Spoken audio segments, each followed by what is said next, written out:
Hindi kailanman titigil ang pahinang ito sa pagsasalaysay ng kwentong ito. Ang panaginip na ito, ang hiling na ito ay para sa atin. Oo, sa atin. Hindi ko kayang at hindi ko kailanman gugustuhin ang anumang para sa sarili ko. Palagi itong tungkol sa atin hanggang sa masulat ang huling pahina. Ang mga iniisip at damdamin ko ay palagi na tungkol sa atin, tungkol sa iyo at sa akin. Isang hinaharap na magkasama.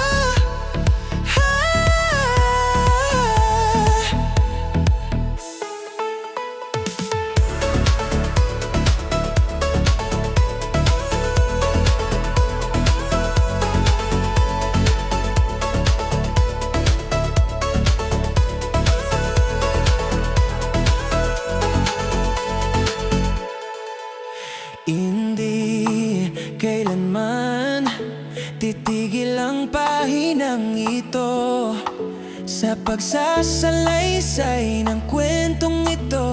Ang panaginip na ito, ang hiling na ito ay para sa atin. Oo, sa atin. Hindi ko kayang at hindi ko kailanman gugustuhin ang anumang para sa sarili ko. Palagi itong tungkol sa atin hanggang sa masulat ang huling pahina. Ang mga iniisip at damdamin ko ay palagi na